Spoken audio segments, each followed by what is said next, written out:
Savannah and Simone Carter entered the world on a rainy June morning, 2 minutes apart, and nothing alike from the moment they drew breath. Savannah, the firstborn, arrived with a cry so powerful it startled the nurses. Simone followed quietly, her tiny fingers curling gently as if asking the world for permission to survive in it. I share new life stories here every day, and I would really appreciate it if you hit subscribe and liked my video. Now let's jump back into my story. I sure you love it. If you keep listening till the end and tell me from which part of the world you are watching this story. I am interested to know how far away this story traveled. Their mother, Gloria Carter, often joked that God accidentally mixed up the order, that the gentle one should have come first and softened the path for the storm that followed. But life rarely operates with that sort of balance. Savannah grew into her strength like a second skin, broad-shouldered, athletic, fearless. She defended Simone relentlessly as kids, shoving bullies into corners, daring anyone to look at her sister the wrong way. But somewhere along the road to adulthood, Savannah's strength hardened into something darker, pride so thick she couldn't see beyond her own abilities. She didn't mean to be cruel, but she moved through life assuming she knew better, moved faster, lived louder. Simone, quiet and tender-hearted, wasn't built for that kind of force. By their early 30s, the twins lived in different worlds. Savannah worked as a security supervisor at a high-rise in Atlanta, confident, respected and intimidating even when she wasn't trying to be. Simone, on the other hand, had married young. Too young. Her husband, Darius Holloway, had charmed her with soft promises, but revealed a much colder reality. Once the door to their new home closed behind them, Savannah tried warning her. "Sis, that man gives me bad air," she said more than once. But Simone, raised to be patient, raised to make peace, even when it tore her apart, ignored the warnings. The first bruise appeared 6 months after they married. Then the next, and the next. Simone hid them under sweaters despite the Georgia heat, under excuses despite Savannah's sharp eyes. Savannah knew. But knowing and proving were two different beasts. And Simone always said the same thing. "I'm fine, Vanna. I promise." 3 words that lied every single time. One Thursday evening, Savannah received a call that cracked something deep inside her. It was Simone's voice, shaking, breaking, small. "Savannah, can you come, please? As soon as you can." Savannah didn't grab her purse so much as she snatched the air around it and ran. She drove like the highway owed her a debt. When she reached Simone's apartment, her sister stood in the doorway with a split lip, bruised cheek, and trembling hands. Her eyes, usually soft and warm, held a quiet kind of terror, the kind that grows roots. Savannah froze. Not because she was afraid, but because rage, real rage, has a way of sharpening every second. She wanted to storm inside and tear Darius apart. But Simone grabbed her wrist. "Don't, please. Just take me away for tonight." Savannah swallowed every violent instinct she had. She helped Simone pack a bag, escorted her to the car, and drove her back to her own apartment that night. As Simone slept, curled into herself, Savannah sat awake in the dark living room, her fists aching from how hard she clenched them. She had spent her whole life being the strong one. But strength meant nothing if she couldn't protect the person she loved more than anything else in the world. And somewhere in that long, furious night, Savannah made a silent promise, a vow that would change both their lives forever. No one would ever hurt Simone again.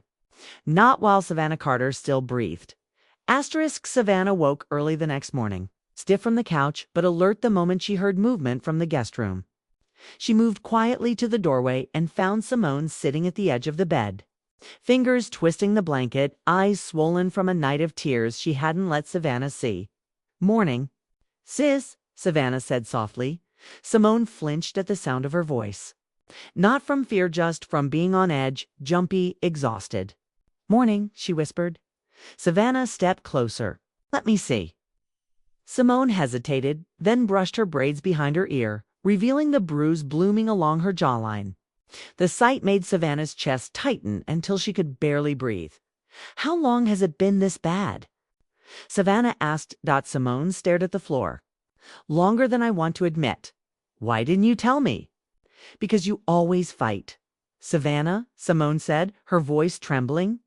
And I can't handle more fighting, not from him, not from you. I didn't want to trigger a war. Savannah's jaw locked. A war is exactly what he deserves. Simone shook her head. No police. No confrontation, please. I just needed to leave for a night. One night isn't enough, Savannah said firmly. You know that. Simone looked away, her silence admitting everything she couldn't say out loud. A vibration broke the quiet. Simone's phone. She reached for it but froze when she saw the caller ID. Darius. Savannah snatched the phone before Simone could decline the call. Sav, don't, Simone whispered sharply. But Savannah answered, What the hell did you do? Darius's voice roared through the speaker. Where is she? Savannah's voice sank low, controlled, dangerous. She's somewhere safe. Put her on the phone now. You're not in charge here, Savannah said. Not anymore. There was a pause, long enough for Savannah to imagine his face cracking with shock. Is that Savannah? He asked, quieter but colder. You think you can get in the middle of my marriage? She's my sister, Savannah snapped. And you're going to back off? Or what? You gonna beat me. Darius laughed a strange, brittle sound. Simone knows her place. You can't protect her forever.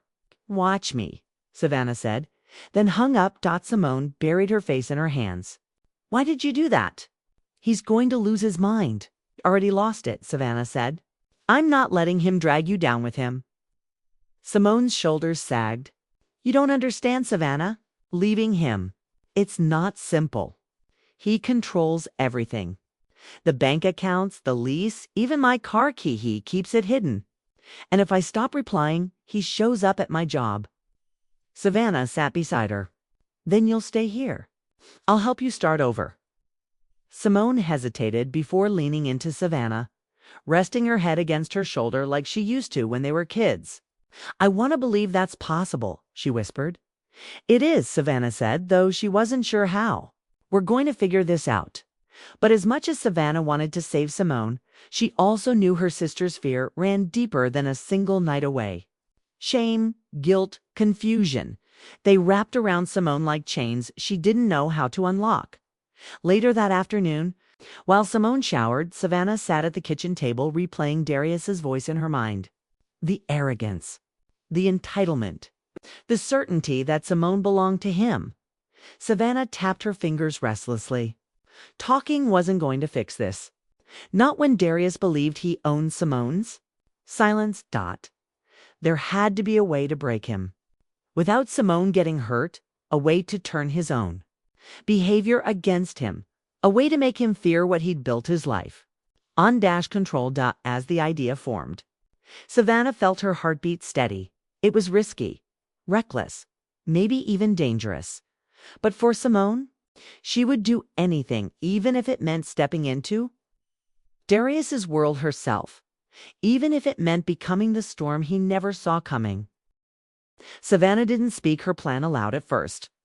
It was the kind of idea that needed to sit in her mind for a while, dangerous, heavy, bold, until she could decide whether it was reckless or brilliant. But every time she looked at Simone's bruised face, every time she saw the way her sister flinched at shadows or footsteps, the idea grew roots. By the third day, Simone had barely eaten. She sat, curled on Savannah's couch, clutching a pillow to her chest like armor. I have work tomorrow, Simone whispered. Darius knows my schedule. If I don't show up, he'll come looking. You're not going anywhere near him, Savannah said. Simone lifted her eyes, weary and scared. Then, what do I do? I can't hide forever. Savannah exhaled deeply. It was time. There's one thing we can try, she said carefully. But it's different. Simone blinked. Different how? Savannah sat beside her. We're identical twins, Simone. Same face, same body. Same voice if I soften mine. If he expects you to show up at work tomorrow, then I'll go instead. Simone's breath caught. Savannah? No. Yes, Savannah said simply. He won't lay a finger on me. And if he tries, I'll handle him. This is crazy, Simone whispered. It might be, Savannah admitted. But it's a way to get close enough to show him he doesn't run your life anymore. Simone shook her head. He'll know it's you, Savannah smirked. You forget how often I practiced copying you when we were younger. Mom always said I was better at being you than you were. A faint smile tugged at Simone's lips, but fear still clouded her eyes. He's not a bully from school, Savannah. He's dangerous. He'll snap if he feels threatened. That's the point, Savannah said. I want him off balance. I want him unsure. I want him scared. Simone swallowed hard. And what if he hurts you? Savannah's expression sharpened. Then he'll learn real fast that he picked the wrong twin. The next morning, Savannah transformed. She braided Savannah's bold curls into Simone's neater style. She traded her security uniform for Simone's soft cardigan and modest dress. She practiced speaking in Simone's gentle tone, lowering her strong posture into something smaller, more timid. When she finished, Simone stared at her as though staring at a mirror. You look like me, Simone whispered. Exactly like me. That's the idea, Savannah said. At Simone's workplace, a small administrative office people greeted Savannah as Simone without hesitation. It made Savannah's skin crawl how easily her sister disappeared into the crowd. Unnoticed, unquestioned, quiet. During lunch break, Darius appeared. Savannah saw him through the glass doors, his posture stiff, eyes hunting. She felt an electric bolt of anger when she realized he genuinely believed he had the right to track his wife like a possession. He spotted. Believing she was Simonan marched toward her. Savannah lowered her shoulders and softened her features, slipping into the role. Darius, she said quietly, what happened to you? He demanded. You leave without telling me. You don't answer my calls. You think you can embarrass me like that? Savannah kept her eyes lowered Simone's posture, but her jaw tightened. I'm tired, she whispered. The perfect imitation. I needed space. Space. He scoffed, stepping closer. You don't walk away from me. You don't decide things on your own. Savannah lifted her eyes, then just enough for him to see something different. Not fear, not submission. Something sharper, harder. Unshakable, Darius stepped back, confused. Savannah let her voice remain soft, but she infused it with steel. I'm not the same anymore. For the first time since meeting him, Darius Holloway looked uncertain. And Savannah, hidden behind Simone's face, smiled faintly. Good. Let him be afraid of the woman he thought he owned. This was only the beginning. Asterisk. For the rest of the week, Savannah kept slipping into Simone's world, wearing her clothes, her soft voice, her gentle smile. And every day, she watched Darius carefully studying his movements, his reactions, the cracks forming in his once perfect armor. It didn't take long for her to realize something. Darius wasn't as strong as he pretended to be. He was only powerful when someone was smaller than him. But Simone wasn't small anymore. With Savannah standing in her place by Thursday, Savannah had perfected her role. At Simone's job, she answered emails, organized files, and blended in so seamlessly that even Simone's supervisor didn't look twice. But beneath the calm exterior, Savannah was planning every move. That afternoon, Darius showed up again. Except this time, he wasn't angry. He was careful, hesitant. He stood with his hands in his pockets, shifting like a man who suddenly realized the world might not bend the way he expected. Simone, he said softly.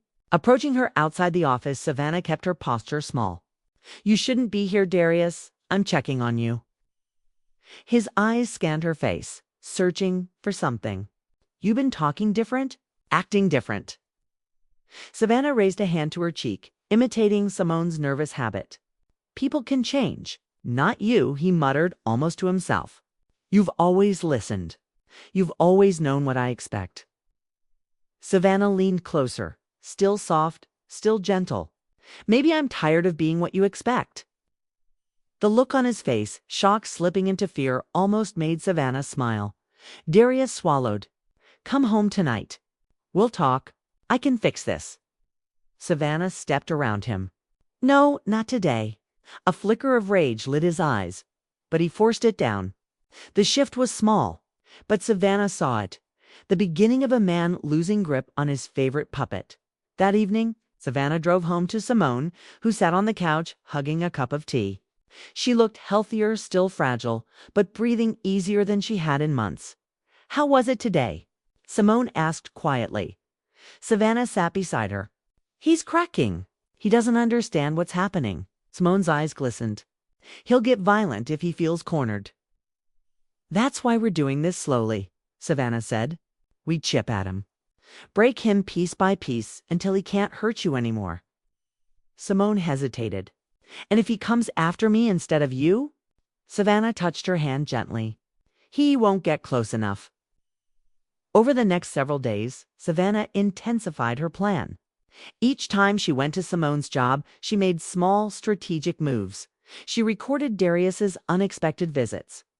She left small hints that Simone wasn't afraid anymore. She started asking him questions he wasn't used to hearing. She stopped apologizing, stopped shrinking, stopped obeying. Every step made Darius more unstable. He became jumpy, defensive. Confused, trying to understand why his once obedient wife now met his threats with quiet defiance. One afternoon, when Savannah Simone walked past him in the parking lot, she didn't step aside like Simone always did. Darius froze. Why you looking at me like that? Savannah tilted her head, letting that faint, dangerous smile return. Like what? Like you're not scared. Savannah let silence do the talking. A long, heavy silence that made Darius's shoulders tighten. He reached for her wrist. Savannah pulled back sharply, not in fear, but in warning. If you ever touch me again without my permission, she whispered, you'll regret it. Darius's eyes widened. What happened to you? Savannah stepped closer, close enough for him to feel how calm she was. You did, she said, for the first time since the day Simone married him. Darius Holloway looked, genuinely afraid. This was no longer a man controlling his wife. This was a man losing control of the illusion that he ever had. Power at all, and Savannah wasn't anywhere near done. Savannah had been playing the role for nearly 2 weeks when everything finally exploded. That morning, she woke before dawn, nerves humming beneath her calm exterior. Something felt different in the air, heavy, expectant, like a storm building behind a closed door. Simone was asleep in the guest room, curled beneath a blanket, peaceful for once. Savannah didn't wake her. Today felt unpredictable, and she didn't want Simone anywhere near danger. By mid-afternoon, work felt unusually quiet. Savannah kept her head down and answered emails, but every 10 minutes she felt the strange pull to look toward the entrance. At 3:47 p.m., the door swung open. Darius walked in, not angry, not confused, determined.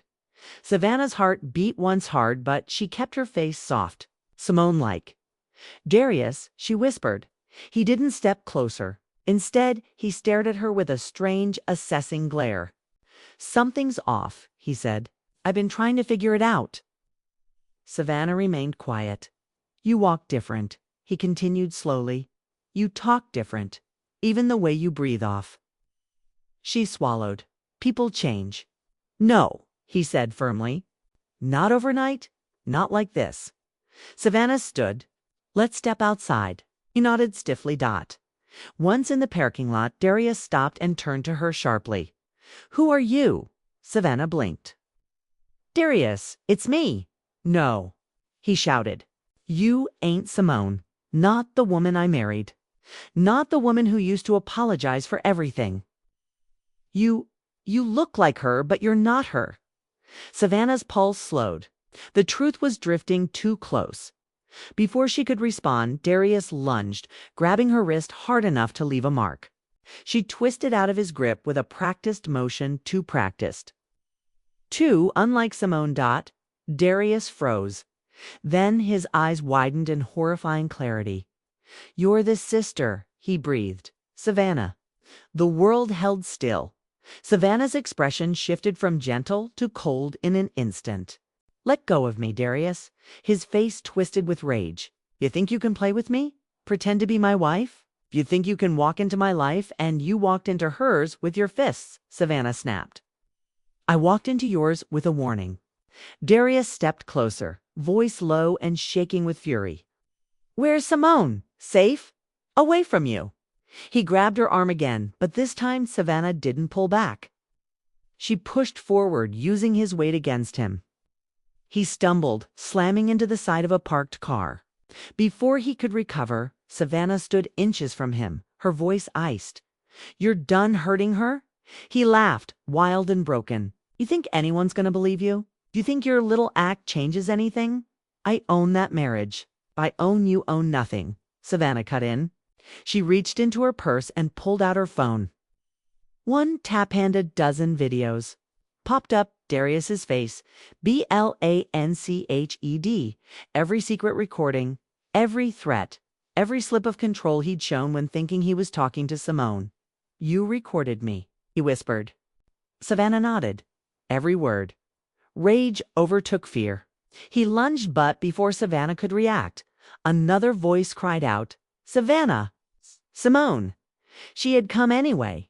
Simone ran toward them, breathless, terrified. Please stop. Darius stared.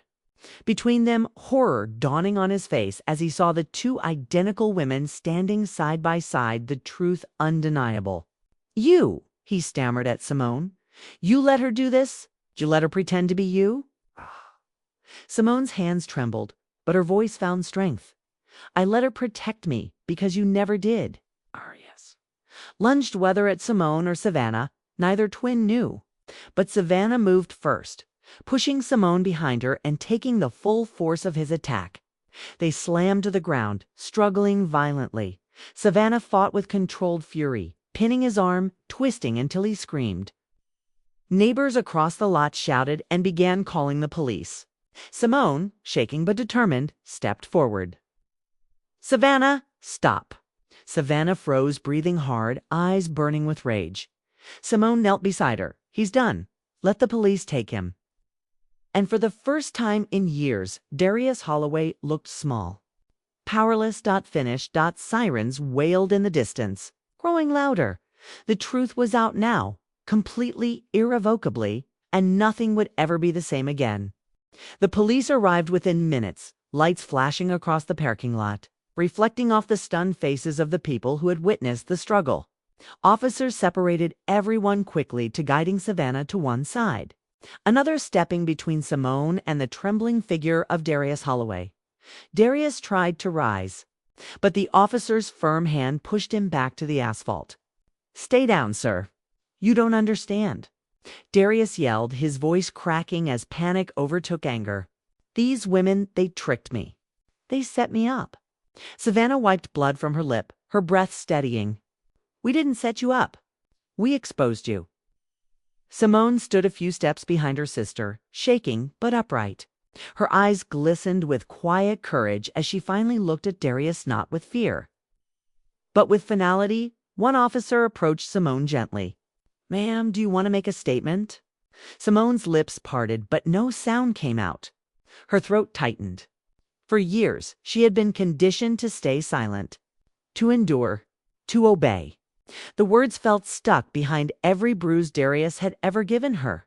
Savannah stepped closer. It's okay, Cess. You don't have to speak right now. But Simone exhaled shakily and lifted her chin. No, she said softly. I do. She told them everything. Her voice wavered at first, breaking at painful memories, nights of shouting, mornings of fear, the slow erosion of her confidence, the way Darius tracked her every move, the violence he always hid behind locked doors. But as she continued, her voice gained strength. She described the night she escaped to Savannah, Darius's threats, his escalating control. The officer's expression hardened.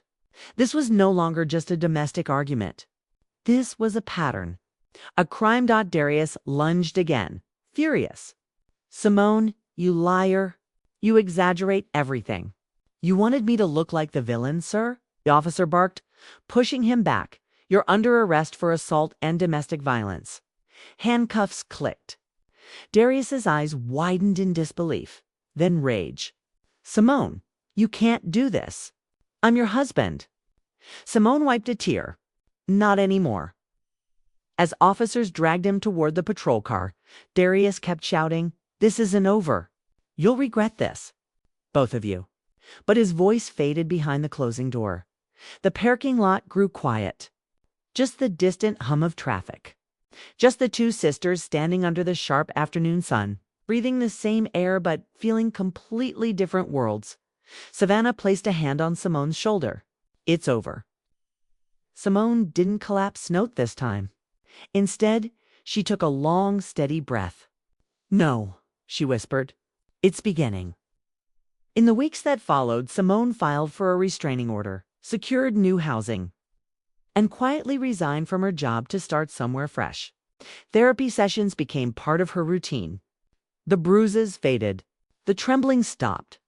She began rediscovering hobbies she had abandoned: painting, reading poetry, taking evening walks without needing to rush home in fear of someone's anger. Savannah was with her every step. One evening, they sat on Savannah's balcony watching the sunset paint the sky in soft oranges and purples. "You saved me," Simone murmured. Savannah shook her head. "No, I stood beside you." "You saved yourself." Simone smiled, a real smile, bright and warm, not shadowed by fear. "Maybe, but I couldn't have done it alone." Savannah leaned back, arms crossed. "That's what sisters are for." They sat quietly for a while, letting the cool wind brush against their skin. Then Simone spoke again, voice softer but confident. "I want to help other women, Savannah. Women like me. Women who don't know how to leave." Savannah turned to her, surprised and proud. "You'd be good at that." "I want my story to mean something," Simone said. "Not just pain, maybe. Healing." Savannah nodded. "Then we'll make sure it does." The twins sat side by side, no longer divided by fear or shame, but united by survival and strength. For the first time in years, Simone Hollowayno. Simone Harris again felt free, truly free, and freedom looked beautiful on her. Thanks for watching till end. Please like and subscribe my channel. I will be very thankful to you. Sometimes life takes turns we never expect. Every person in this story carried their own pain, their own choices, and their own consequences. Maybe you saw yourself in one of them, or maybe it reminded you of someone you once knew. What do you think happened next? What would you have done if you were in their place? If you have any questions about what happened to the other characters, or if you want me to share more about them, just comment below. I read every message you leave, and your thoughts truly mean a lot to me. And if this story touched your heart, inspired you, or even made you think differently, please take a second to like this video and subscribe to the channel. It helps me keep sharing stories that move people, open minds, and remind us we're all human. At the end of the day, your support keeps these stories alive. Thank you for watching, for feeling, and for being part of this journey. More powerful stories are coming soon. Stay tuned and stay kind.